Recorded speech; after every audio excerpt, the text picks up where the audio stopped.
नमस्कार। आप सुन रहे हैं मनमोहक हिंदी कहानी संस्कार। हेलो हेलो, हम रामू बोल रहे हैं। कई बार फ़ोन लगाने के बाद आशीष ने फ़ोन उठाया। देखा घर से फ़ोन था।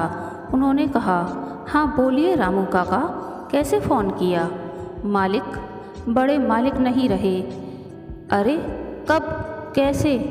आशीष की जुबान थरथराने लगी थी। आज सुबह तड़के ही चले गए मालिक, सांस नहीं ले पा रहे थे। यह कहकर रामू फूट फूट कर रोने लगा। मालिक, अच्छा नहीं लग रहा, आप जल्दी आइए। हाँ बिल्कुल, अभी तुरंत ही। तुम अपना ख्याल रखना। क्या हुआ जी? पीछे खड़ी आशीष की पत्नी आद्या ने कहा। आद्या, दादाजी नहीं रहे। ओह, बड़ा ही दुखद। हमें अंतिम समय में भेंट भी नहीं हो पाया, आद्या ने दुखी स्वर में कहा। आशीष ने कहा, अभी अफसोस जताने का समय नहीं है। मैं जल्दी जल्दी टिकट देखता हूँ। वहाँ पहुँचने में कम से कम 7-8 घंटे लग जाएंगे।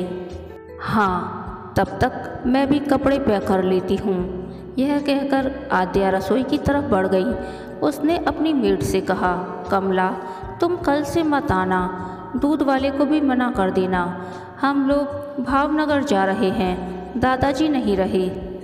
यह कहकर आद्या अपने कमरे में आ गई और सामान पैक करने लगी। भावनगर में रामू बड़े मालिक यानी आशीष बाबूजी के दादाजी प्रेमानंद सिन्हा की लाश के पास बैठकर फूट फूट कर रो रहा था। ऐसा नहीं था कि रामू कोई जवान नवयुवक था, वह भी 55-60 साल का होने जा रहा था। काफ़ी देर तक रोने के बाद भी उसका मन हल्का नहीं हुआ। उसकी पत्नी रत्ना ने आकर उससे कहा, सुनो जी, इतना रोने से बड़े मालिक वापस तो नहीं आएंगे, तुम्हारी सेहत खराब हो जाएगी। चलो चलकर झोपड़े में कुछ खा लो। नहीं, हमको भूख नहीं है। बड़े मालिक के साथ मेरा मन भी मर गया। रामू की दोनों बच्चियां आकर रामू से जिद करने लगीं, बाबा कुछ खा लो, नहीं तो अब आप बीमार पड़ जाओगे। रामू अपनी बच्चियों का कहना टाल नहीं पाया। उसने अपनी बच्चियों से लाश के पास रहने को कहकर थोड़ी देर के लिए अपनी झोपड़ी में आ गया। चाय पीते वह पुरानी स्मृतियों में लौटने लगा। कभी प्रेमानंद विला एक हंसता खेलता हुआ करता था। प्रेमानंद विला के मालिक प्रेमानंद सिन्हा अपने बेटे, बहू और पोते आशीष के साथ रहते थे।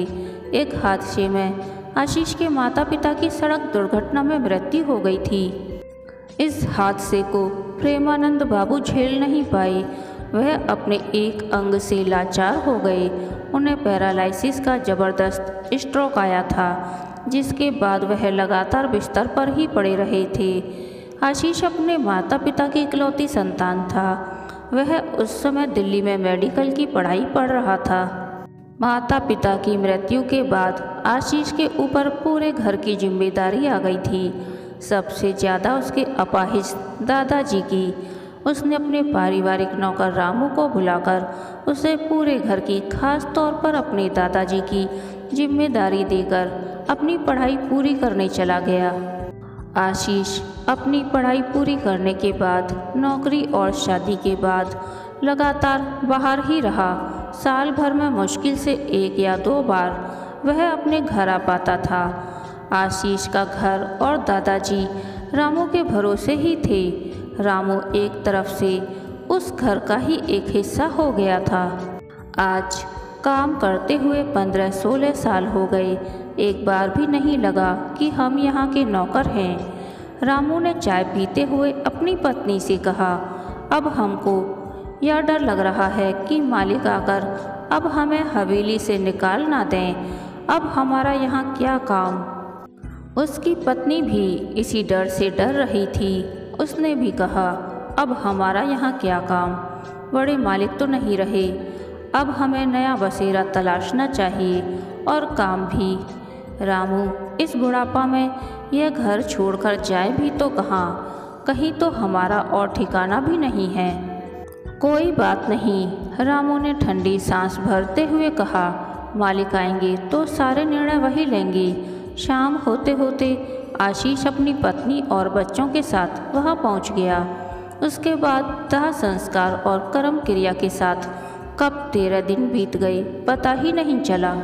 13 दिन के बाद जब सारे काम खत्म हो गए तो रामू डरते हुए आशीष के पास पहुंचा और हाथ जोड़कर बोला, मालिक, बड़े मालिक तो रहे नहीं, अब हमारे लिए क्या आज्ञा है? हम इस हवेली को छोड़कर चले जाते हैं। हमें 1 महीने की मोहलत दीजिए, हम कहीं नया ठिकाना ढूंढ लेंगे। आशीष ने चौंक कर रामू की तरफ देखा और बोला, रामू काका, आपने दादाजी की इतनी देखभाल की, बिल्कुल घर के एक व्यक्ति की तरह। आपका समर्पण और आपका स्नेह हम कभी भी नहीं भूल पाएंगे। दादाजी की आत्मा आपको हमेशा ही ढूंढेगी, आप कहीं नहीं जाएंगे। आप यहीं रहिए और पहले की तरह दादाजी की इस अमानत की देखभाल करते रहेंगे। रामू की आंखों में आंसू आ गए। बहुत बहुत धन्यवाद छोटे मालिक, इस बुढ़ापा में कहीं जाया भी नहीं जाता और फिर इस घर से बड़े मालिक से इतना लगाव हो गया था कि हम इस घर को इस जन्म में कभी भी नहीं छोड़ सकेंगे। आशीष ने उनके आगे हाथ जोड़ दिया और कहा, रामू काका, अपना स्नेह और समर्पण यूं ही बनाए रखिएगा हमारी इस हवेली पर। कहानी के अंत तक बने रहने के लिए धन्यवाद। यह कहानी आपको कैसी लगी प्लीज़ कमेंट करके बताइए।